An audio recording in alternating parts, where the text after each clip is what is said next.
Hi, my name is Massimo Banzi and I'm one of the co-founders of Arduino. Welcome to this series of video about the Arduino Starter Kit.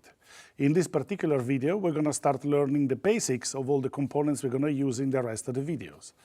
So what we see here is a set of electronic components, and today we're going to build a very basic circuit. We're going to use a small LED connected to a button, and when you press the button, the LED comes on. It's a very simple electronic circuit that doesn't involve our Arduino board at all, and it's designed for you to understand all the basic elements that make an electronic circuit. So what is an LED? The LED is a small source of light. You can imagine it's like a light bulb, but it's more efficient because it doesn't generate that much heat because it's an electronic component based on a semiconductor. So LEDs are very convenient for us because they work at a small voltage. So they can be powered by a small battery or the voltage that you can get from an Arduino board. So what is a circuit? A circuit is a series of electronic components like this LED or this button connected together using wires. Electricity can flow through the components, and each component is either able to transform the electricity into something else, like light, like the LED does, or, for example, the switch is a component that can open and close a circuit when you press on it. This particular button that I have in my hand, it keeps the circuit closed until I press the button, and then it closes the circuit. Closing the circuit is like a little bit like when you open a tap. You let the electricity flow through the button. Electricity, you can imagine, is like water, and the wires that we are using to make the connections are like pipes. So the source of electricity is essentially the equivalent of something that pushes water into the pipes. So the first circuit that we're going to build is going to have a source of electricity pushing the current through the wires, a number of wires that connect to the button. Then the button will open and close the circuit, and when the circuit is closed, the current will flow through the LED. And then we will use another component that I have here called resistor.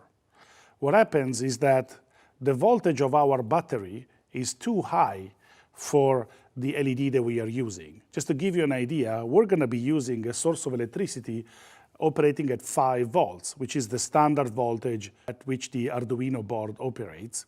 But this LED is only going to need about 1.7 volts. So how do we make sure that the LED doesn't take too much current? Well, we're going to use a resistor, and this resistor is going to limit the amount of current that flows through the LED, keeping it at the optimum amount of voltage and current. How do we make the connection?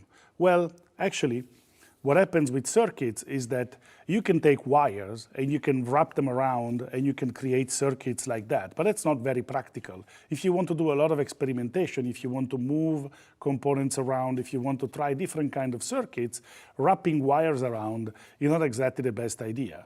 So what we're going to do, we're going to use this component that you see here. It's called a breadboard.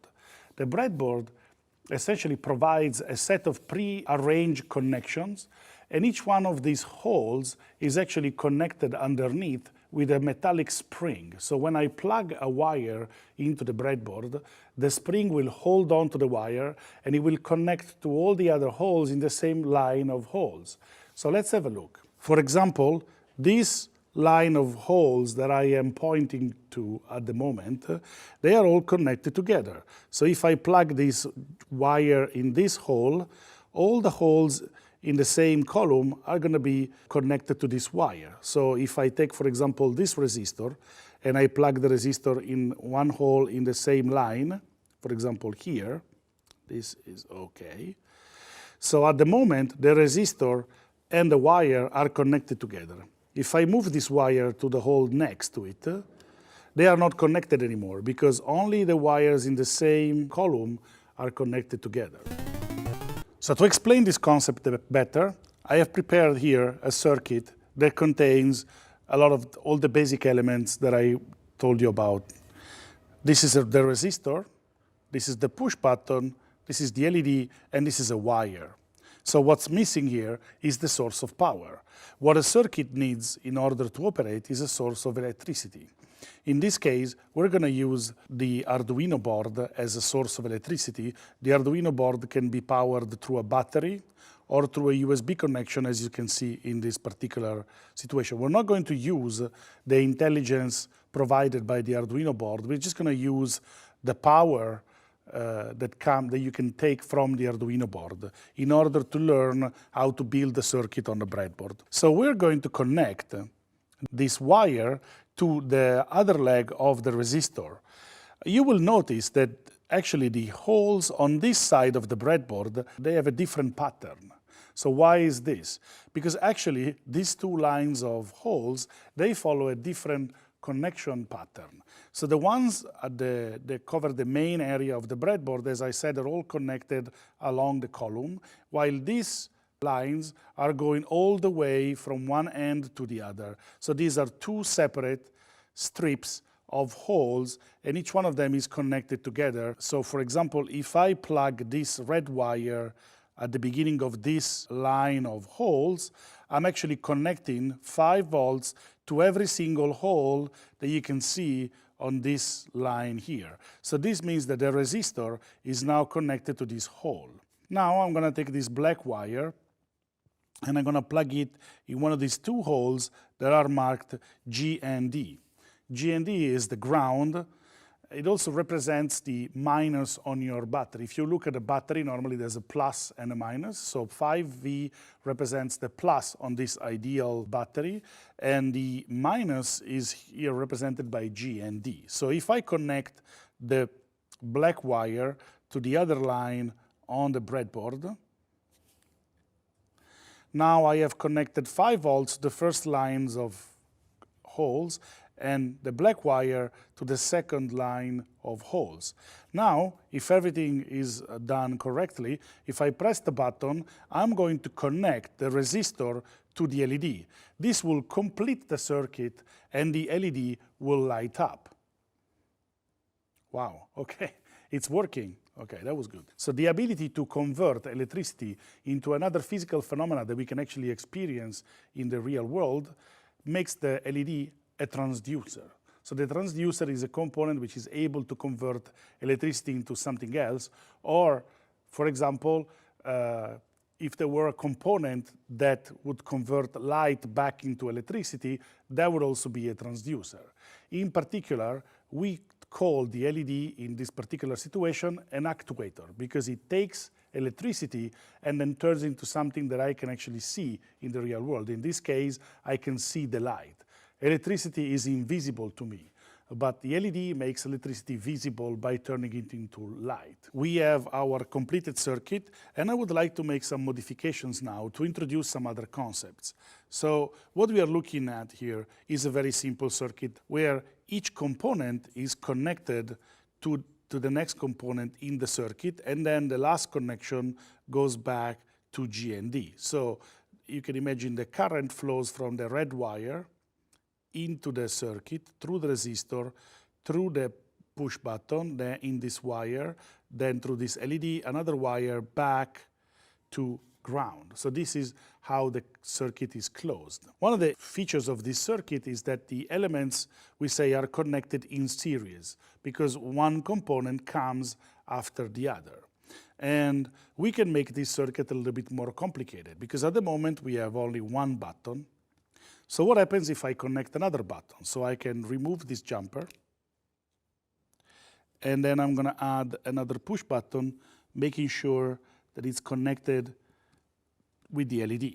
So now when I press these buttons, nothing happened, because the circuit is still open. We have to close the circuit using one of these wires. So I will plug the wire here, I will plug the other wire here, and if everything works out, I press the button and still nothing happens. Why? Because these two buttons are connected in series, so they are one after the other. If I want to operate the circuit, I need to press both buttons at the same time. So look at this. When I press button number 1 and button number 2, the current is able to flow through the circuit, and when I release one of the buttons, the circuit is open and it stops operating. So what we have learned now is that if we put buttons in series, so one after the other, I need to press all of them in order to close the circuit and make this electricity flow. Inside the push button, there are two pieces of metal that are separated by a spring. When you press the button, these two pieces of metal, they come in contact and they create an electrical connection and the electricity can flow through them. When you release the button, the spring pushes the two pieces of metal away and it interrupts the circuit, it opens the circuit. So you will notice that the push button has got 4 legs. At the moment we used only 2. What are the other 2 legs doing? Well, actually, they are internally connected to the first set of legs. So the 2 legs on this side of the push button are internally connected together, and the 2 legs on this side of the push button are internally connected together. So this increases the number of combinations that you can use when you create circuits. And so what happens is that if I take this jumper that I use to build this circuit, I can actually mount it behind the push buttons and the circuit still works. So what you will notice is that this point in the circuit and this point in the circuit are exactly the same. And here, this point and this point are exactly the same. So when I press the button, these 2 points in the circuit are connected with these 2 points in the circuit. When I release the button, only these 2 points are connected and these 2 points are connected individually, but there's no connection between the 4 of them. So this allows me to try to create another connection that we call parallel connection. The idea is that we can actually place one button next to the other and we can create 2 different paths that the current can use to actually flow through. Let's see what happens if we put these 2 push buttons in parallel. So what I'm going to do, I'm going to use 2 jumpers. So I'm going to connect one leg of the first push button with the same leg on the second push button, and I'm going to do the same for the remaining contact, 1 and 2. So what happens here is that if I press the button, now the LED comes on. And if I press the other button, the other LED comes on. And if I press both of them, the LED comes on at the same time. So what's happening here is that by creating 2 different paths for the current to flow through, I just need to press one of the 2 buttons for the current to reach the LED and light up.